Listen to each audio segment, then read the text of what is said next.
Always takes a little bit of time to get it going with the setup. So here we are with Battle of Africa 2 Arabia. The matchup is between Spanish archers and Endlose Traurigkeit. Um, this is the 1250 to 1500 bracket, and I've been drafting sims, so exclamation mark draft to see what civilizations they've come up with for the best of three. So the picks have been Cenotes and African Clearing, which tells me that one team likes the nomad starts and the other prefers the more Arabia-style approach. It's not specified who picked what, but we'll see that as we move through the best of three here. So let's see here for the teams and the civilizations of choice. We'll start with the pocket for Endlose here. It's Mage playing as the Franks. Classic pocket pick, one of the best cavalry civilizations in the game. Easy boom, nice bonuses throughout the whole game in terms of economy. Faster foraging of berries in the Dark Age, and well, throughout all of the game if you really want to, but it's most relevant in the Dark Age. And farms upgrades kicking in instantly, so very nice eco from the very get-go for the Franks. To the left side, we have Jolly Jumper here playing as the Vikings flank. Going to play the role of the archers here, and maybe open with an infantry style opening as well. Remains to be seen. It's quite early scouting here, in fact. Maybe, I don't know if the idea is to look for the opponent's side. Might have seen a zebra. But that could also be an indication of an early rush or a lame attempt, if that's the case. Laming is allowed in this tournament with some separate rules for no bad starts specifically. So you risk losing a board on these Arabia or other open style maps. And finally, to the right hand side, we have El Trontrazi here with the Mayans. Also a classic, very solid flank civilization. Cheaper archers, 10, 20, and 30% cheaper, respectively, throughout the ages. And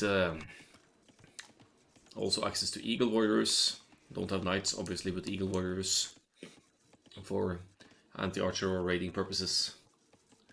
Only this session for now, and then the 2k plus bracket after, and we'll just have to see for the how many hours I'm in stream-wise. You never know how long the games last. I deliberately don't check it on purpose because I don't want to get spoiled as to who wins and whatnot. So we'll have to get back to it after the two first sets, but I would be prepared to do another one, of course. Preferably from a different bracket than the two we had, but any suggestions in chat are welcome, of course, so I'll keep that set in mind, Goko. Yeah, Bayern's flank here. Let's see for Spanish archers. Looks like nobody has had a bit of a rough start here, gone into Loom. May or may not have lost the villagers. So no, it's just lots of idle TC here for the Aztecs player. Aztecs flank, in fact, which is uncommon on the flank side, but Aztecs still have a good economy. Villagers carry +3 resources from the very beginning of the game, but they're not played that much in team games on flank because Aztecs lack Thumbring, and that's very relevant when fighting against cavalry. Looks like a very early wall off here could indicate actually a fast castle attempt, which is very, very ballsy on these kinds of maps, but at least forcing any aggression to come all the way around here. And yeah, doesn't look like any obvious opening from the Mayans here. Not a pre-milled rush, at least no barracks yet. In the pocket for Spanish archers, we have Zmorty with the Cumans. Cumans, fastest paladins in the game, cheapest stables in the game, and one of the better brooms because they get to kick started in the feudal age. So Cumans can drop their second town center in the feudal age as the only civilization in the game, and now that with the recent patch, Cumans have had the discount added to stables and archery ranges as well. That makes it actually viable to go for 2 TCs and some feudal aggression for the humans, like single or double stables scouts, for example. barracks comes up here, so it's going to be the more conventional 22 pop scouts approach here from Smorty, I think. But you could of course still drop that second TC to further improve your economy and secure your economy as well if need be. Finally, mediocrity with the Japanese on the left side flank here. Also a good flank civilization because Japanese save 50 wood every time they drop off a resource drop-off point like this. Looks like the men-at-arms opening for mediocrity here, and also for Jolly Jumper with the Vikings. That's going to be a pickle, because Jolly Jumper gets extra hit points on the infantry once the fuel age kicks in. So the clock is really ticking for mediocrity to get into the men-at-arms here. Goes for the 20... I think it was 21 pop men-at-arms, maybe 22. Didn't quite catch that, but as you can see, you'll see the moment fuel age kicks in that the hit points will increase for Vikings. Or does it? Do I need to reselect them to show it? I should definitely have more hit points here. Yeah, a little bit more. Faster attack, that's true. Japanese men-at-arms attack more quickly, so they'll break the walls deceivingly fast. And also the timing is better for mediocrity with basically no idle towns into time here. So good aggression here on Jolly Jumper's side, forcing Mage to help out with the scouts here to clean up these Japanese men-at-arms. Looks like Jolly Jumper abandoned the idea of the men-at-arms here because the damage potential is very limited, so better just to save that 100 food, 40 gold, and go straight for the archers instead, spend that gold for the archers. On the other side, we have a tower rush from nobody here. It's basically a 1 versus 1 on this side, the scouts are on the other side. And it's like nobody just wants to be that annoying guy that you just don't want to be up against. The looks of Spanish archers here, we see Smorty joining in with the scouts as well, but this tower doesn't make much sense to me unless you're able to deny both stoves, which means that Elton Trasi can't counter tower, but this is gonna take forever. Might as well just... is it lack of scouting here? No, you know the gold is here. It's wide open here still, so might as well just run around. It's gonna take a long while to break down an archery range with villagers alone.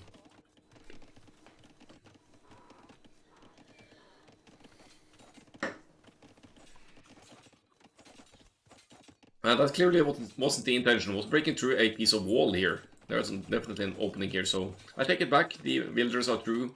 We can now continue the tower rush here and just be plain annoying against the opponents here. TL Scouts join in as well, but Mage from Endlose Traurigkeit has a solid numbers lead over the humans here. No second town center for the humans. Vikings men-at-arms, meanwhile, trying to get some counter damage in on mediocrity's side. They just made it in before the walls were complete here for mediocrity. So at the very least going to cause a little bit of idle eco time here, but nothing crazy as there are archers here to clean this up.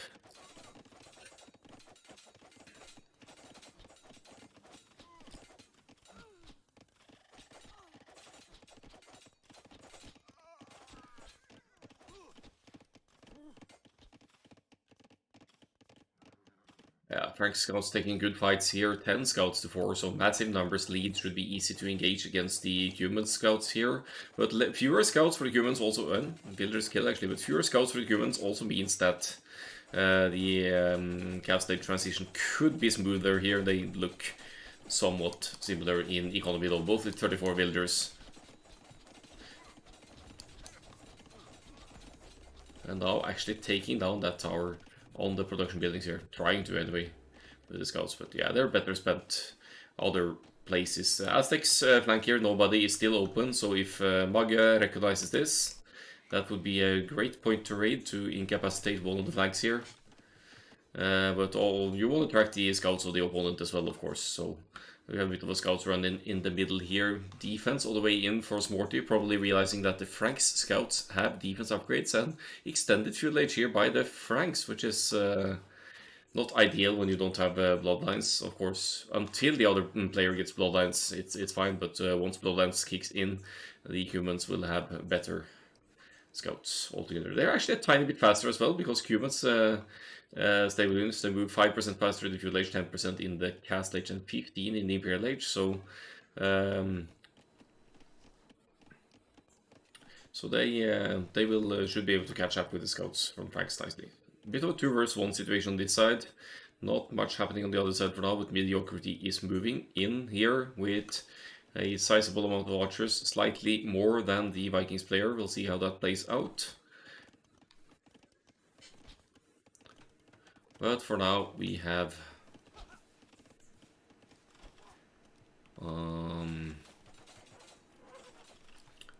a 2 versus 1 on the Grey player here. Some spears, at least, for nobody here, but that's not really a threat when Eltondrazi has archers for the 8 archers for, I think, 10 archers, in fact, total. We'll need to focus on the spearmen, though, otherwise the Frank scouts will be punished, but they have +1/+1, they have the upgrades, so that's of concern for the opposing team as well. Good team coordination from Endlose and Traurigkeit here. I'd say still 10 scouts alive for the Franks, and they are taking out the Cuban scouts, forcing a bit more production and extended feudal age army here for the Cubans. Uh-oh, archers going down to TC fire though. That's not ideal, but they've certainly done damage here on nobody's side. 5 builders down for the Grey player, and lots of economy idled and idle TC as a result of it.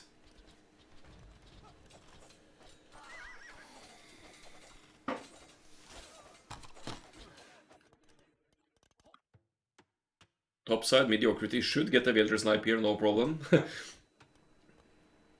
that's the easy kill. Is fletching not in yet? Yeah, it's in. Okay, so what's the archers count here? Is it comparable? Slightly more for the Vikings. That's Vikings eco for you as well. It's just crazy for the Vikings how they can sustain their economy with the instant wheelbarrow and handcart throughout the feudal and castle ages. Speaking of Castle Age, it's Castle Age on the way from Buggy here, so the Franks player, after all, making it to the next age earlier, as Morty is going for the second town center now. What's the resources like? Won't really be going Castle Age yet either. I mean, it secures the gold, so it makes sense. In a way, it makes sense because you really don't risk the doubling from the flank side to hit your be able to hit your gold income, so it might be just an extra precautionary security measure there, but it's a huge investment. But as we look at the eco situation, we have 14 villagers left for nobody. Nobody is basically a nobody at this point. Has been eliminated from the game more or less, with 12 villagers left standing. And looking at the eco numbers alone, this could be GG, but we'll see how much damage the other 2 players can do. Our Cubans can be beastly if they get their boom going and their cavalry production. And there's always, in team games, the potential of a re-boom, of course.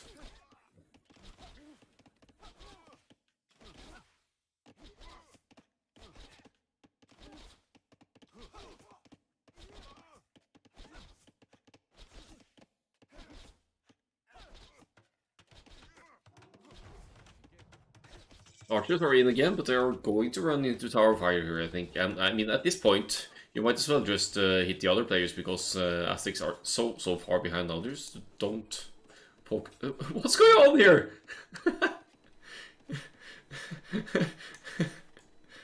5 teal villagers hordes and beast click, or what's going on? It's too early for a castle. I'm confused. Alright, so let's see the top side. Not really engaging with the archers here. It's archers versus archers, but still numbers almost at the Vikings' advantage here. 4 ranges for the Vikings here. Castle Age is in, but as is the case for mediocrity, and crossbow is in ahead. Better timing here on the upgrades into crossbow and other relevant upgrades for the archers line here. Mediocrity will be chasing now, having that advantage, but crossbow, bodkin. Wait, only bodkin actually. Well, there's crossbow. Okay, there's 20 seconds to go, but Jolly Jumper is just pulling away and should be just fine here.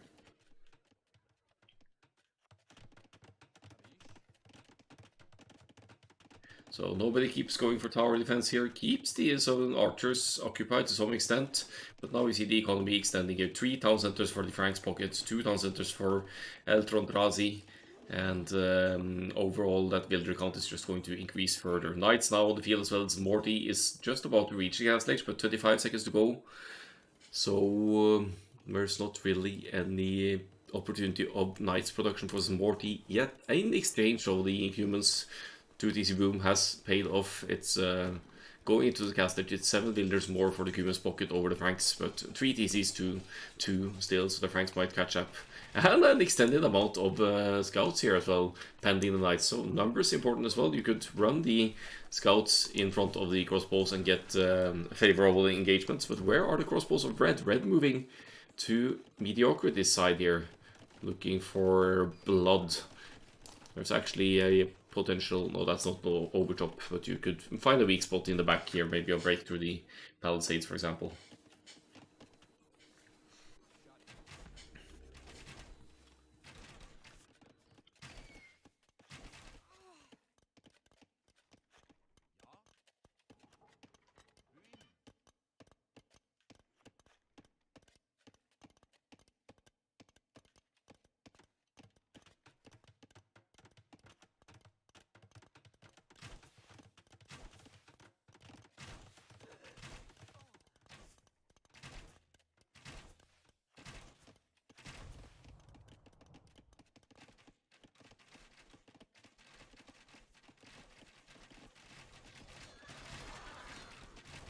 Big fight to the right hand side. Frank's Knights fully upgraded +2/+2. That's about to be the case for the humans as well. But later cast late for the humans. Triple stables will work well to compensate for that. But currently it's 18 Knights to 11 for the Franks. And crossbow numbers for blue and red comparable here.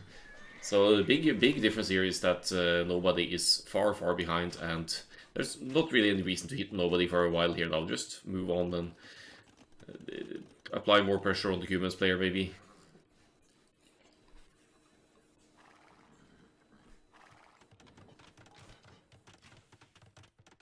Jolly Jumper just jumps right into mediocrity's eco here. We'll find some villagers to kill. 20 villagers killed thus far for Jolly Jumper. And yeah, must have killed more villagers early on that I missed. So GG is called. Rough match for nobody there. Maybe they'll switch up a player for the next set, who knows. And first game goes to Endlose Traurigkeit, with the Scouts and Knights being the most created unit. And not... oh, that has to be a bug. There's way more crossbows made here than than others. Yeah, anyway. Let's see the stats here. See, very little army contribution from nobody there. I tried for a tower rush on the production of the opponents, but not quite succeeding. 54-19, solid Frank's pocket performance there by Magge. And also the best economy by slight margins to the unit. Well, they're very much comparable.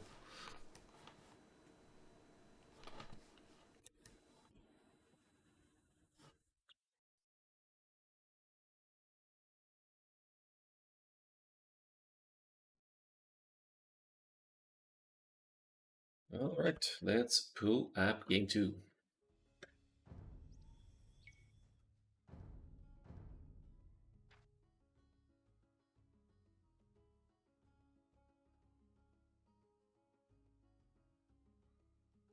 Game 2 is on African clearing. Nomad start. I haven't casted any Nomad starts yet, so I'm... Wait, I had one African clearing, so scratch that. I had one African clearing match. I'm gonna need... Yeah, we had a switch up of players here. Nobody is not playing this one. Elias Worthing is in. And what do we do here? Let's give Magge the purple. That should make it easier to distinguish the colors here between the layers. African clearing this, there's shorefish in all of these small ponds here, so you'll want to place your first town center on a pond with these 4 fish in it, because shorefish is definitely the fastest food source in the game, aside from the Mongols' hunting bonus. So you see there's... Oh, let's fix the names of the teams again here.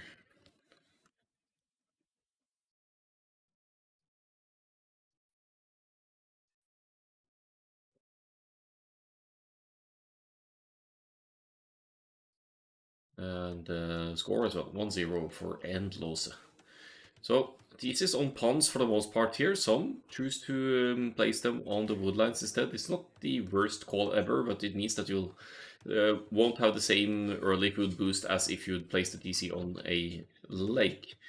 So, but you, of course, having a secure woodland could come in handy as well. So I'm not completely discouraging that.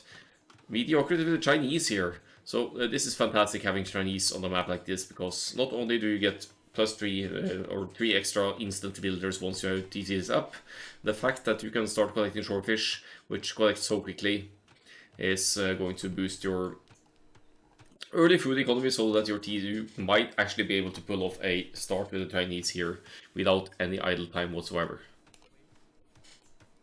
You still need to get loom immediately, of course, unless you want to have some idle time, but might as well use the TC because you're going to get loom at some point anyway. No villager fighting allowed until minute 5, I think, by Rustad, and these are teammates anyway, but just to have that vill fight rule cleared out. Let's see here if there is any idle TC. Yeah, a little bit. Of course, you need to force drop food, but only 16 seconds. That's still fantastic for the Chinese. Look at that. 6, 4, 5, 5, 4, 4. Villager lead for the Chinese already, and with the shorefish here, you're going to have consistent food income to keep producing villagers, no problem. So that's the Chinese for mediocrity. We have the Smorty with the Sicilians. So you might see some First Crusade shenanigans here, or the Sicilian scouts that are countered to less extent by the Spearmen. So less fluent food income to begin with here for the Smorty, as you'll need 2 buildings anyway, of course, but the fact that you'll need to build a mill to take the shorefish, that's extra walking distance for the villagers, and yeah, kind of delays that food investment a bit. But here comes another mill, so doubling up on the pawns here. Maybe Sicilians can get up rather quickly after all. Oh wait, didn't actually do that. Realized, oh, I need wood. I'll have to stay on wood for a bit longer. Chinese, Sicilians, and then Vietnamese for Elias Worthing. And yeah, Vietnamese team bonus. You get to see the starting town center of the opponents, so that's very useful intel to have on a nomad start map, where otherwise you don't start with a scout and you'll need to scout with sheep or builders to learn your opponent's locations. Elephant right on the TC here, you don't even need to lure it at this point. Alright, let's see for the other team. I'm surprised not to see Indians here, maybe they got banned. Let me have a quick look at the draft here, just to confirm. Yeah, Indians banned, of course, with African clearings in the pool. Clearing in the pool, Indians got banned. You don't want to be up against Indians because they collect shorefish 10% faster. So they would have an amazing early food late and potential scouts rush or fast castle on a map like this. Indians basically OP here. But we have Mongols. Mongols collect hunt 40% faster, and that 400 food from the elephant that's going to be collected at lightning speed here. Now the red player, Jolly Jumper with the Tatars. There are a few hills here and there for Tatars to exploit their 25% extra hill damage from hills, damage. And yeah, they get 50% extra food from sheep as well, so overall good early economy from the Tatars. Essentially means if you find very few sheep, you could still justify scouting with the sheep for a bit longer if you need the food from them. Maybe you don't need sheep food that much on this map though, with the shorefish and the hunt all over the place. Probably going to see scouts into cav archers for the Tatars, maybe even Keshiks at some point.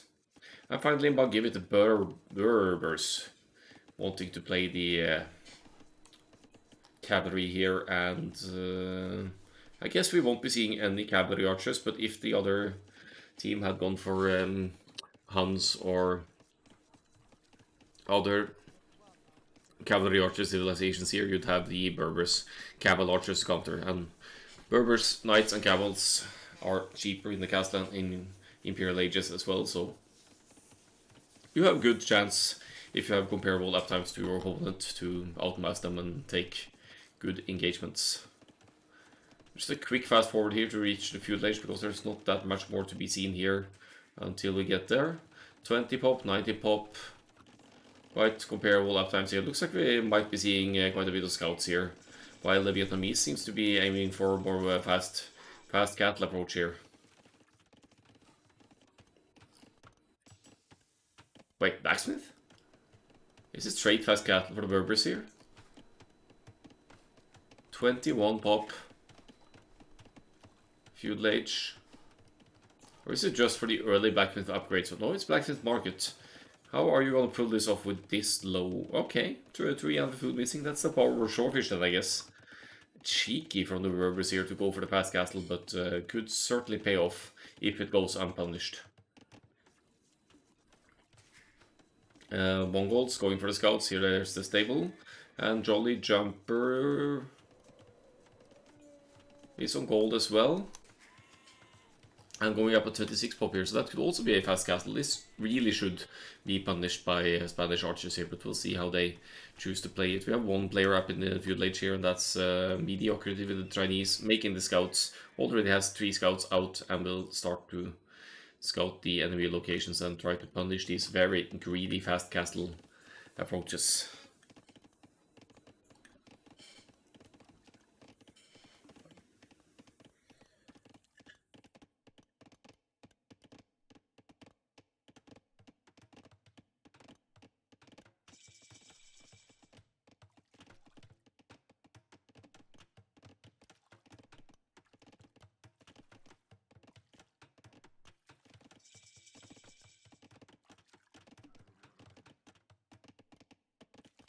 Villagers kicking in for Spanish archers here. What's the plan? Blacksmith market for Smorty with the Sicilians. Sicilians drop castles at lightning speed as well because they construct the castles 100% more quickly. Mediocrity punishing the fast castle of Magge here with a little bit of a scout's rush and rendering the wood eco completely idle here for now. Magge, as a result, won't really have wood for a stable if this keeps up. The castle age is all the way, of course. 21 pop, that's ridiculous low. Did lose Builder or more, of course, but still. Lost 1 Builder, okay, so 22 pop fast castle. That seems very, seems like a bit of a stretch with the Berbers. Even with the shortfish income and whatnot. Good small walls though from Buggy here to keep the aggression away, but you're still going to have to react to the scouts rushing here. And the main target seems to be the Berbers for now. Spanish archers recognizing that with the late feudal age timing, Muggy is indeed going for the fast castle approach here. Nice little stopping the walls on woodland, denying the wood yet again. Let's see, Muggy still no wood for a stable once the castle age sets in. So this castle age is not going to give Muggy anything. Other than pikemen, potentially. Mongol scouts joining in to clean up this mess, but again, look at Mugge's resources. 5 more wood needed to drop the very first stable, so already set back significantly here. And the resources as well, only 3 on gold, 10 on food. You're not going to get far with that kind of eco if your plan is to go cavalry. And you're not going to be able to boom either, so...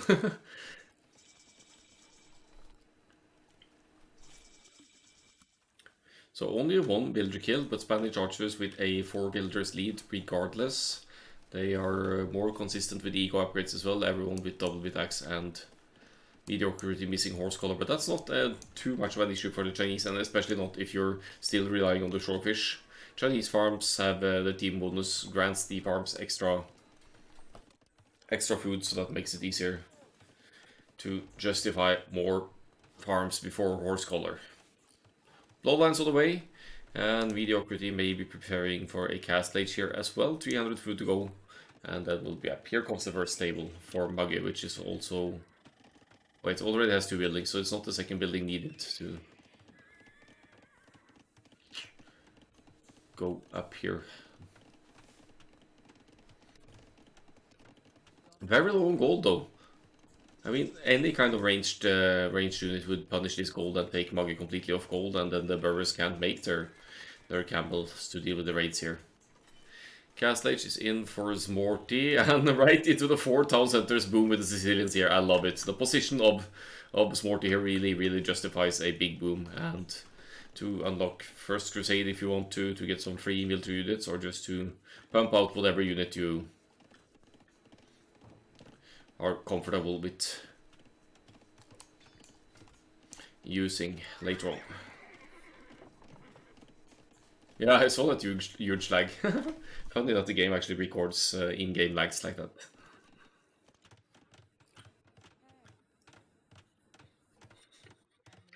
Town centers on the woodline for the Tatars here, not currently on gold, so mainly boom mode here, placing farms.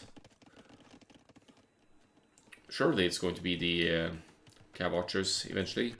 Mediocrity finding the location, well, actually it knows the starting location here through the Vietnamese bonus, and takes the chance passing right through these here just to gather some intel, but there it goes down, so won't really be available to scout what's going on inside of the walls here.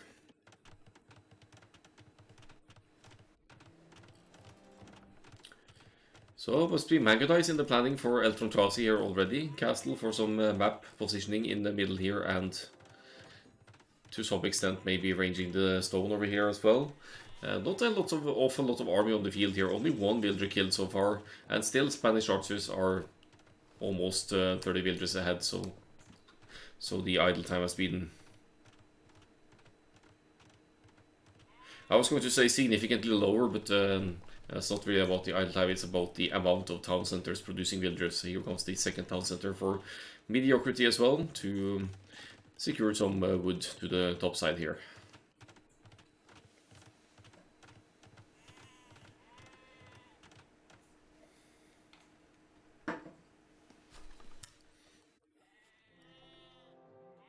Straight into Mangudai, that seems risky. But it's also a very strong unit if you can mass it, and especially in the Imperial Age, Mangudai and Mongols' unique technology, Drill, which has the siege weapons move 40% faster. That's just very hard to deal with for any civilization in the late game. Nice big Sicilians boom here, 66 villagers now, Morty doubling up on these resources, and maybe planning cast drop as well, 7 on stone. So lots of golds and stones to be secured throughout the map here. Mongol scout center, you could even trap those actually with some luck over here. But yeah, they're not going to do too much.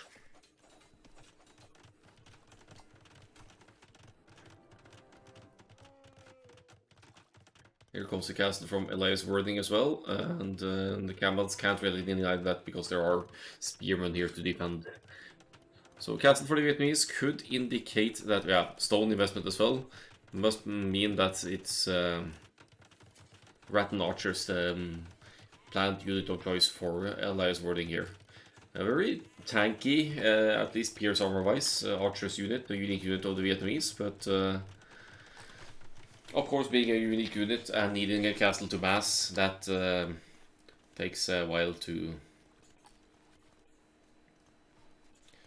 get to a crucial mass. I like the castle placement though, it kind of covers this pond and this gold. And also if you want to mine the stone over here, it's a short walk to get to safe distance. Flare in the middle here, whatever that's about. Maybe they're just gonna meet up with armies here. Sicilian's gonna boom straight into First Crusade here, or what's the plan?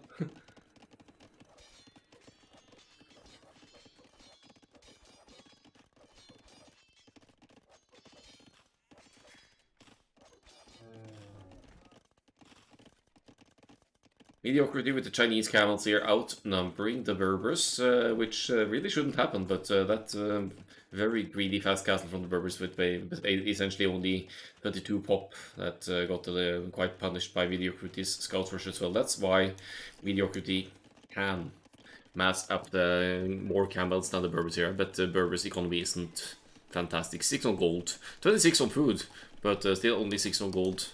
That barely allows for one stable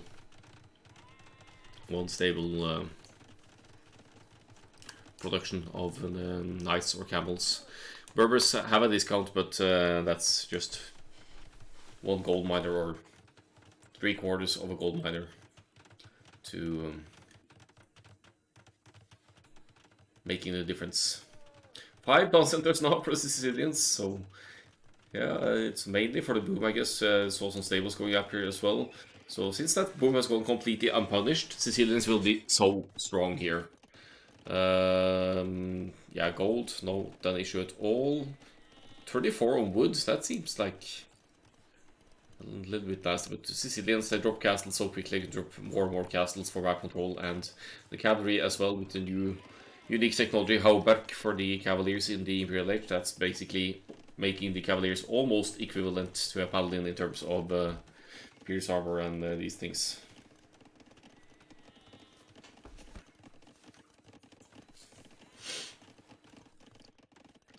4, 5 stables. We're going to outproduce the Berbers here if we're the Sicilians. Bloodlines now on the way in. 124 villagers. And are still queuing more. You'd think it was Flemish Revolution on the agenda here. But yeah, these players seem to like their booms. A little bit of a run-in with camels here, but you could say that the Mongols have been going unpunished here as well. That could backfire, because Mongols with a mass of elite Mangudai, that's going to be nasty as well. No cavalry archers for the Tatars after all. It's Keshiks for now, at least out of one castle here, maybe just to have some army on the field. And the overall military count is dead even, but Spanish archers way ahead in economy here, with the, especially with the massive Cumans boom going on here.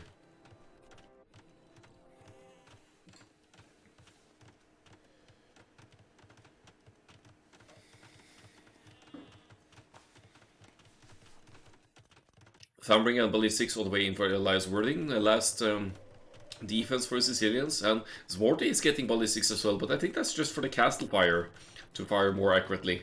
So smart. I never think of that for my castles. And look at the long-term thinking here as well. House walls, stone walls. Spanish archers, they're already thinking about the trade here.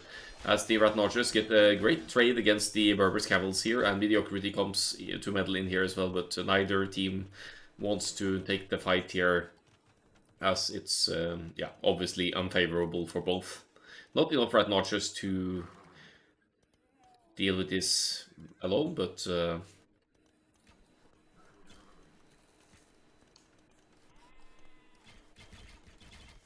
what's this about? Yeah, they made a good choice avoiding that fight, both of them. Keshiks are on the field. It's basically a budget cavalier that trains. I think it trains quite twice as fast as the knight from the stable, and the stats are comparable, but slightly lower attack. And also, as they kill enemy units, the Keshiks are granted gold. A very small trickle of gold, but it's still free gold. So I guess if you kill enough villagers and units, it makes a difference. Yeah, it looks like the wall is almost complete here. Stone wall's going up. They're gonna drop the markets as well, and they'll have endless gold access here. Spanish archers, they're really setting up for the late game, and that's something that Endlose Traurigkeit don't seem to be thinking about just yet.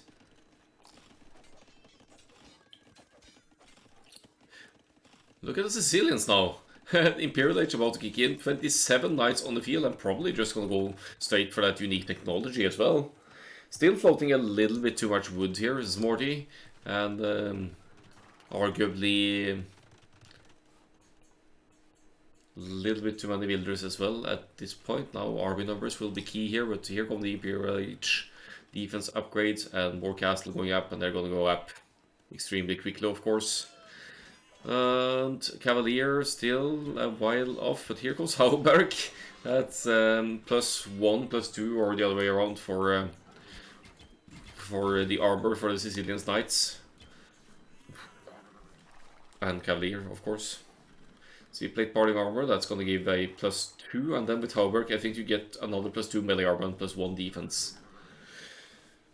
And 4 castles on the field for Zmorty as well. And if Zmorty gets pop cap, you could still research First Crusade and get 35 military units on top of all you have on the field, I believe. I don't think you need housing space to go First Crusade.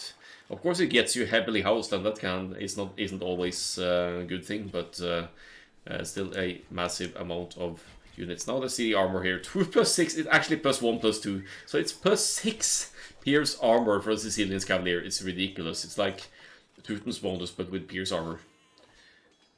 Belgian says, I love this map. I agree. It's a very fun map to play. I like Nomad Starts in general, but African Clearing, that's some good stuff right there. So, yeah, still 60 villagers equally in Spanish archers with 40, no, 30 more military as well. As this is going to be an Imperial Age and post-Imperial Age fight here, but I think the setup for... yeah, okay, not nearly enough light camels here. Camels, I mean, to deal with this. And Berbers still in the Castle Age. So, Smorty can, of course, engage here, but then there's the Mangudai from behind. Trying to engage, but look at the castle fire, it's barely tickling these tanky cavaliers. Ridiculous unit with the unique technology, these Sicilian cavaliers. And I assume Smorty's economy here could sustain that kind of production for a long time. They need to get their markets up though, because they still have gold to mine, by all means. But if we really want to pump out units and be... oh, their walls aren't complete yet. Makes sense. But Mediocrity again getting a good engagement here with the Rat and Archers from the teammates here, cleaning up a lot of Keshiks here. 3 castles producing Keshiks for Jolly Jumper here, but look at the eco stats being raided massively by Smorty's Cavalier here. And Elite Mangudai all the way for Eltron as well. 41 Mangudai, so that's going to be a sizable chunk of Elite Mangudai. But now look at the Treb push in the middle here with 3 castles. Sicilian's castle now. Look at that production speed or building speed. It's so quick, so fast. But of course, Elite Mangudai and Elite Mangudai in mass, they can easily run in and snipe trebuchets, but maybe not within 3 castles fire here.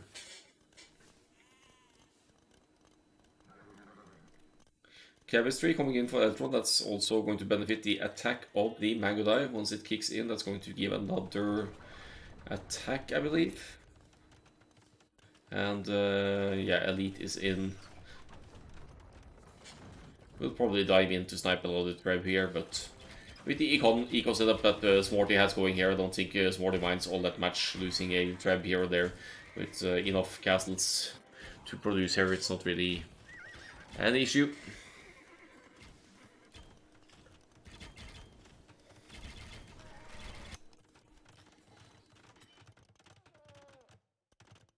Spanish archers are pushing well on both sides here.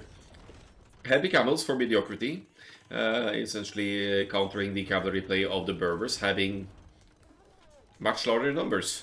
60 heavy camels for Mediocrity. The Berbers now just about to reach the Imperial Age, but yeah, cheaper cavalry. Lots of stables going up here, but I don't think the economy necessarily allows for an easy replenishment there. Still, you need the upgrades, and the numbers are far from there as Monkey is going into light cap as well. This is gold issues here. Did lose a lot of villagers to raids, as has Jolly Jumper done as well, but Jolly Jumper isn't really suffering too hard from the... oh, hold on, that's... yeah, 147 villagers, 53 Keshiks actually being raided would favor Jolly Jumper's army count at this point, with 4 castles on the same hill here. Producing Keshiks at a high pace here. Only 2 stables producing for Smorty, but look at the Eco KD. 55 Elder Skill has done some amazing raids here.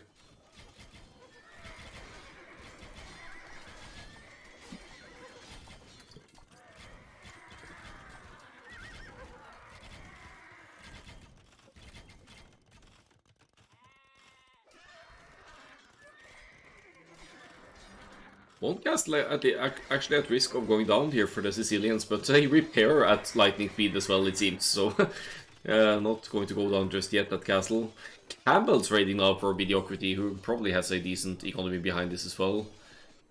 Maybe they won't be going for trade after all here. Maybe they'll just make use of the resources within their walls, and the walls are just there to keep them from being raided.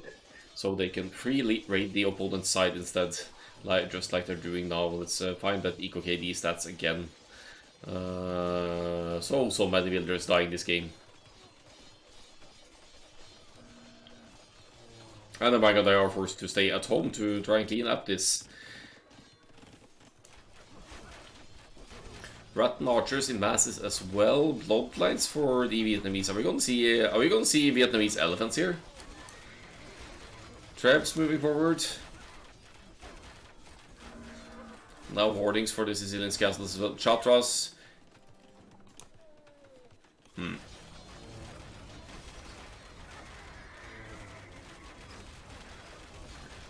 GG indeed. This is massive military pressure and massive economy lead for Spanish archers. They are actually almost...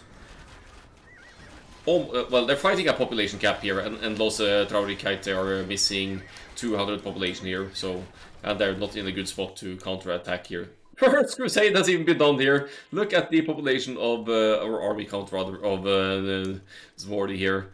Are these elite even? They're elite sergeants. They are so tough to kill. Even Mangodai will struggle to take out those efficiently. They have such high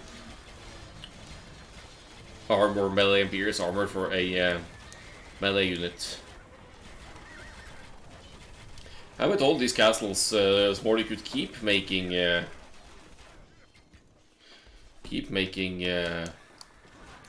sergeants from the castles as well, if that proves efficient here. But the Cavaliers come into raid as well. The Mangodai, look at the Mangodai, how little damage they do to these high pierce armor Cavaliers. It's how many Mangodai here? There are like, yeah, 20, that's not an awful lot, but still significant mass popping into the castle, but with Krebs pushing from the hill, they are limited how well protected they are. Popping out at the different side here, but yeah. See, they take so many volleys to take out just one Cavalier here.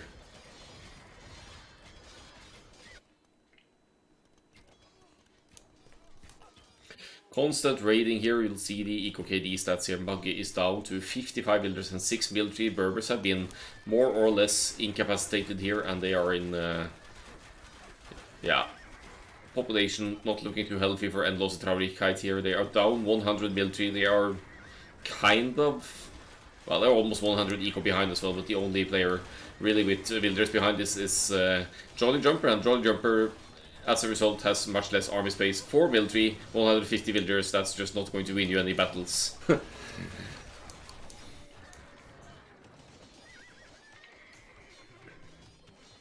Wonder what they're going into. Is going into a cavalry archer switch now? Is that the plan? It's been a bit too late for that, isn't it? But Silk Armor is coming in. Of course, Jolly Jumper has had a massive boom to sustain an Eagle switch. But now look at all these Sicilians castle. 1, 2... wait, we have stats here.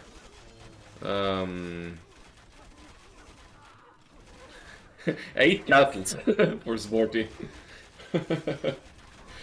And green with 6 castles as well for the Rattan Archers. Even the Mediocrity could go a unique unit here just for the fun of it as well, to close this game out and go for Mass Trupanu. Because they all have so many castles. Look at all this map control. You can't break through here when you're in this position as Endlose Traurigkeit. They're claiming this hill as well. The last Tatar's castle is going down, and that's partly why Jolly Jumper is switching into different units as well. Look at the KD for the Berbers, especially though. 37 to 212, that's just devastating.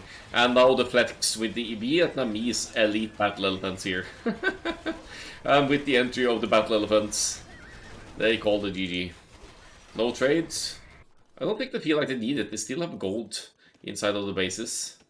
And they're not losing that many units. So that's going to a 1-1 here for Spanish archers. 163 Cavaliers and 96 Mangodai, the most created unit according to stats. Mongols actually with the highest military score here, so maybe a pretty darn decent KD stats here, but mediocrity as well. 332 to 192, and less comforting for the Berbers here, being punished from the very get-go. So I don't think they ever started trade, but the potential was definitely here with the fortified walls and everything in place here to have a secure trade route.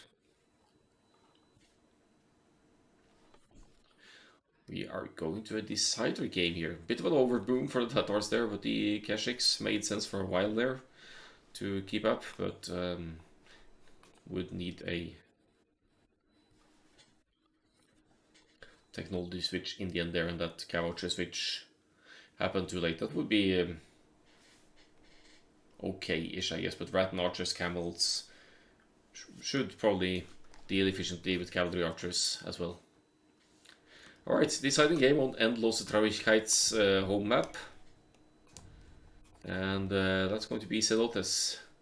That's the last one. That's basically an Arabia-like map, but with a bit different layout.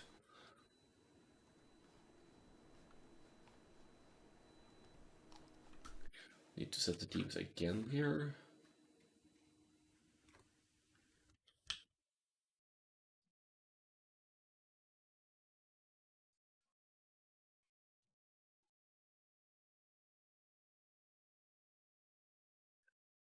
And let's see, it was Endlose first, Spanish Archer second, and now with Synotis for the decider map. Nobody is back on the field here, playing as the Koreans flank here.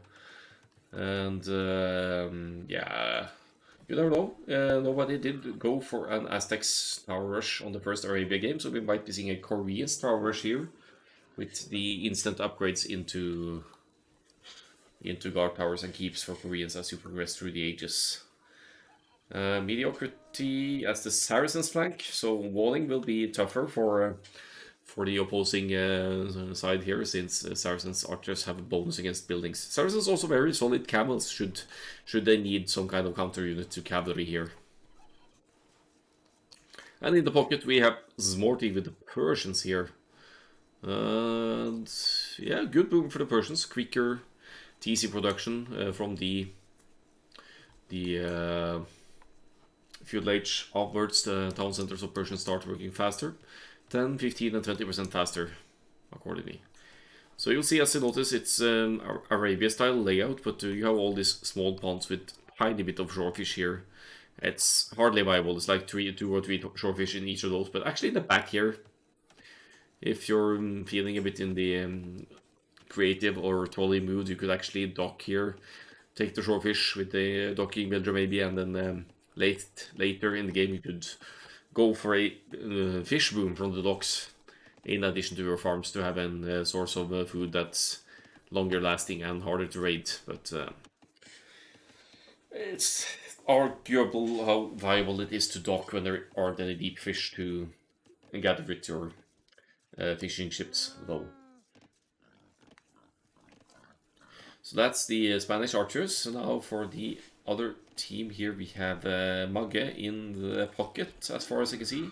Playing Baggar's pocket here, that could mean Scouts, Knights, Cavalier Paladin, or you could also go for Cavalry Archers if that seems like a smart thing to do. Persians Cavalry has +2 attack against Archers though, so any kind of Archers play Cavalry Archers from pocket makes less sense here.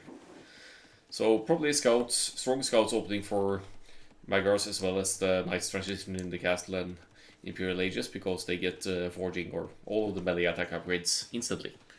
So that's nice early power spike when reaching the next stage. So the right hand side we have Jolly Jumper with the Italians. Probably going to play the Archers role on flank here. Italians 15% cheaper advancement through the ages makes it more easy to advance through the ages and take advantage of the power spike you get from a mass of archers upgraded into crossbows or crossbows into arbalesters for the Imperial Age. And finally, El Trontrazi on the flank with the Ethiopians here. Very solid flank civilization as well, plus 100 food and 100 gold upon reaching the next stage, each next stage. So that makes either the straight archers play or a Minotaur's opening, for example, more fluent because you have some free resources to boost your forward.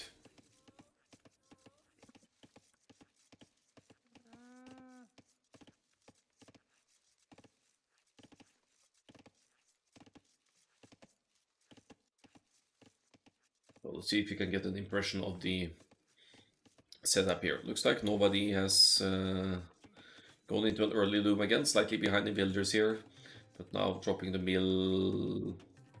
Not yet. But here comes the mill, and the deer are quite close, so you could actually mill the deer here as well. I heard some fighting, and that was Jolly Jumper losing the starting scout. Nice! That's actually setting back the scouting intel and early advance. Yeah, the early scouting on Jolly Jumper suffers from this. Maybe it was a laming attempt or something. I can't, may have missed something. I have to keep looking out for that in the Dark Ages. Yeah, Grey is behind due to an early loom and idle Town Center time.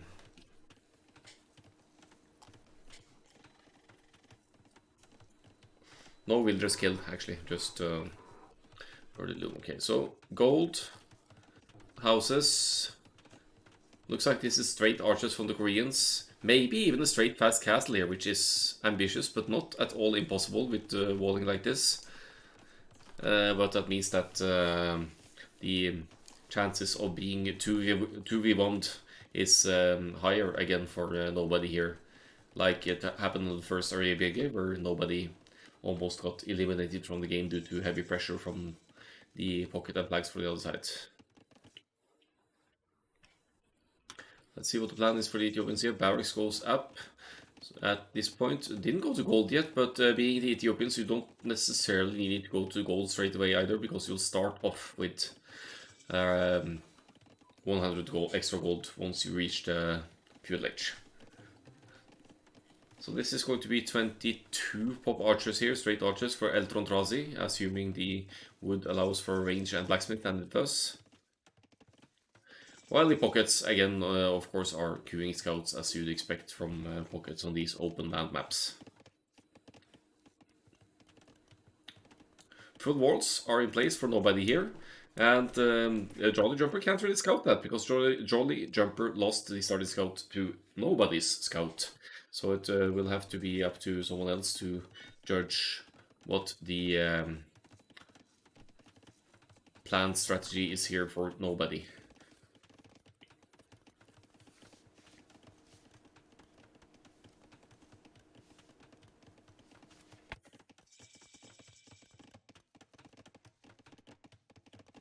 There's a fuel age at 23 pop here, but with the timing of 11:30, that still might lead the opponents to think that this is a straight fast castle play. Tower, preemptive tower on the gold.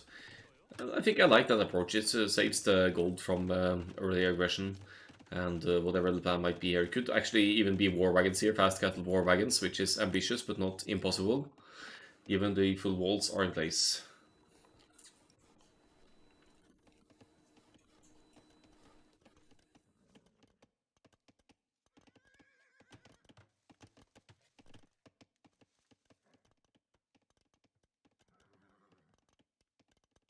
Scouts count is ahead for the Magyars here. Magyars have cheaper scouts as well. 10 or 15% discount on the scouts. I never remember the exact number. But forging alone makes this a great fight with even one more scout here. Smorty certainly can't engage with the Persians here, but maybe with some coordination with mediocrity they could still get out on top against the archers here. But then again we have Eltron Trasi with the faster firing Ethiopians archers here. Now on gold as well for 2 ranges production over here, so it's definitely going to develop into a 2 versus 1 on the left hand side here, while nobody will be fighting out more of a 1v1 versus the Italians here. Maybe Jolly Jumper will go more of a quicker, not entirely straight castle age here, but faster castle age than intended.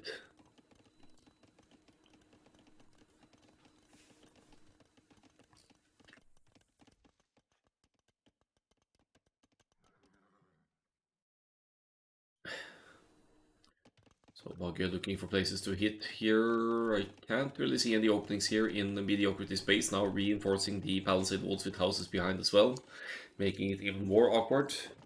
And here they go. Smorty doesn't want to risk staying in the gate here. Tried to hold the gate open actually for mediocrity here, but oh, this is a bad fight for Spanish archers. Too many Magyar scouts here, and also slightly more or similar numbers of Ethiopian archers. Easy fight to win for Endlose Traurigkeit there.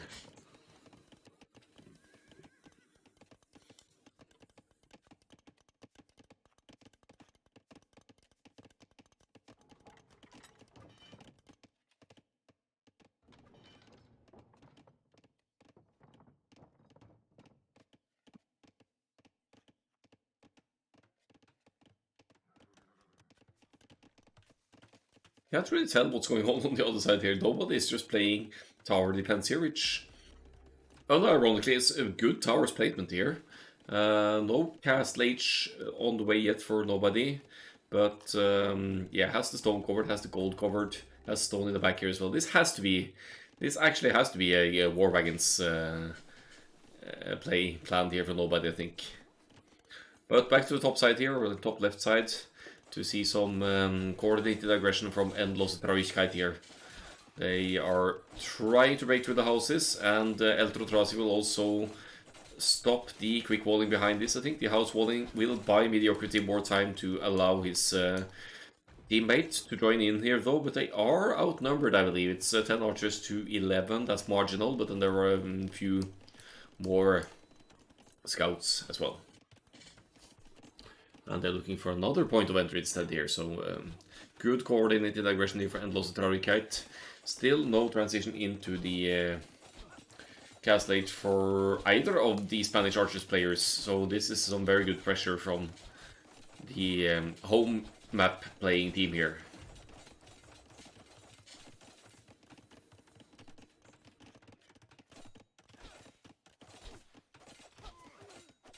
Nice house walls again, but there goes the first villager for Mediocrity.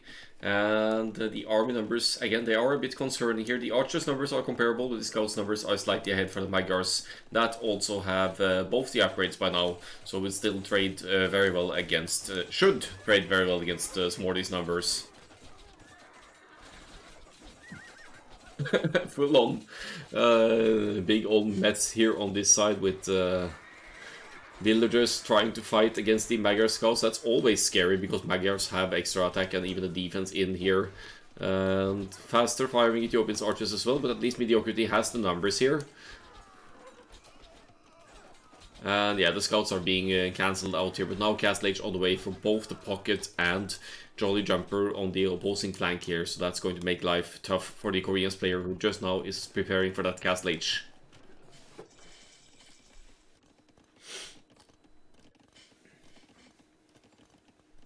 But it's a cleanup though, not without a cost for Mediocrity. 12 villagers going down there.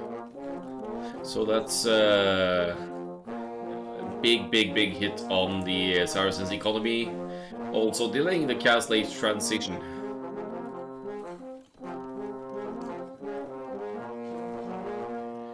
Hey, Magnolia subbing for some horn music here. The sub alert, my own recording, mashing up an attempt to mix Game of Thrones with the Age of Empires theme, which is coincidentally played on the French horn as well. So I had some fun with that. Thank you for the resub, Magnolia. 7 months. I will need new badges soon. This is getting out of hand. But very much appreciated the support. It will make it easier to keep making new events as well. I will be making an AoE 4 event shortly after launch as well, but I'll never forget AoE 2. That's my main game. It's the game I've been playing the most hours in my life and still will be. But I'm excited about Age of Empires 4 as well, because it's... yeah, the betas showed promise. It feels familiar yet new, and I like that. So now Mediocrity is getting a good engagement here. Now taking down the remaining scouts of Magge. Of course, the faster firing Ethiopians archers, they will trade favorably against the Saracens still. But now they're cancelling out each other's numbers, right? The big issue here is that Mediocrity is still feudal age, while the whole of Endlose Traurigkeit are in the cast lage and getting Bodkin crossbow here. Italians moving out as well. They seem to be kind of ignoring the Koreans here, which is, I mean, they're acting on experience here, of course. Nobody had a rough time the first Arabia game, so they want to punish the Persians' pocket and not give Persians the free boom instead. But if nobody gets the castles up here and gets to War Wagons production, that could still be deadly to the opposing team, so they can't really completely neglect the Koreans here.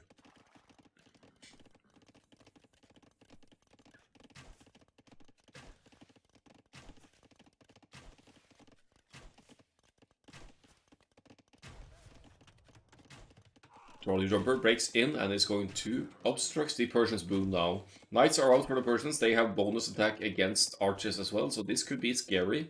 for Jolly Jumper. 11 knights out as well against 20 Italian archers. So that should be bad news for Jolly Jumper's crossbows, unless Jolly Jumper can find a choke point to sit back in and hit and run against the knights, as is currently being done here. +2 defense is in for Smorty, though, so that makes it harder to snipe the cavalry units. Top side, we have knights and crossbows on mediocrity here. Again, applying pressure on the gold and on the impairing production a bit for mediocrity. They know that mediocrity still isn't in the cast stage, so you can't go mangonel defense here. And the knights are of course busy down here, cleaning up Jolly Jumper's numbers, finding a choke point on the shallows here. Ah, I like that. I like that. That's clever. To go to the shallows where the knights can't get surrounded. Smart move. Mediocrity will fight to keep the numbers alive here. The cast stage is just a few seconds away here, but still these masses here of Endlose Traurigkeit. That is bad news. Look at the fast imp from the Italians here, though. Probably just realized that, oh, I have enough farms and enough gold to go Imperial Age here. Might as well do that and get arbalets out and take better fights that way. Alright, now yellow and orange need to fight here because mediocrity is up and will have crossbows any moment. Should have anyway, but is actually only able to afford Bodkin here, even with the Saracens market. Down to 23 villagers and 13 military, not a good sign. And Italians now in the Imperial Age able to afford all the appropriate upgrade. How is that possible?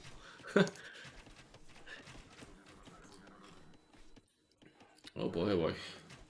Yeah, so Bodkin is in, but crossbow still isn't for mediocrity. You can't send resources either until one player is in the Imperial Age. Actually, maybe that's Jolly Jumper's idea here to reach the Imperial Age to send. Could also be to get to Arbs to more efficiently deal with Castle Age war wagons here. As nobody is trying his best to push on the Italian side, but game seems to have been lost on the other side here, regardless of that push. It's just too much military on the field here. And still though crossbow affordable for mediocrity here. Food and gold seems to sustain it by now, but look at the villager count. 18 villagers for mediocrity here. Looks like a rough one to recover from for the Saracens here.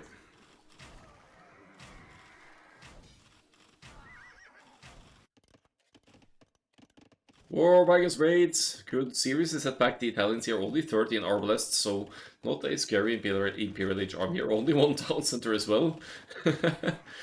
But yeah, now big raids, big idling the Persians' pocket here and obstructing that production as well.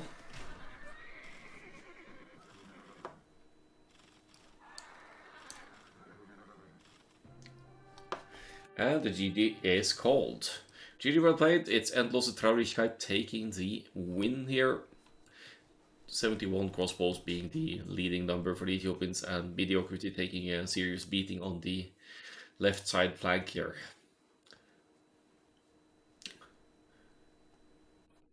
But GG well played still, as the game ends with only 7 villagers for mediocrity. Ay, ay, ay. Let's browse through the stats here, and I'll go on to the 2000 plus bracket next.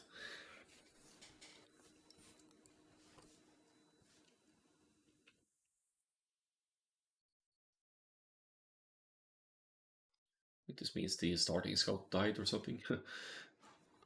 72 to 24, that's a very solid KD from Elton Trazi there. Technology, we have Imperial Age for the Italians. That didn't really make a huge difference, I'd say, but makes it arguably easier to fend off the war wagons with archers, or arbalests rather, alone.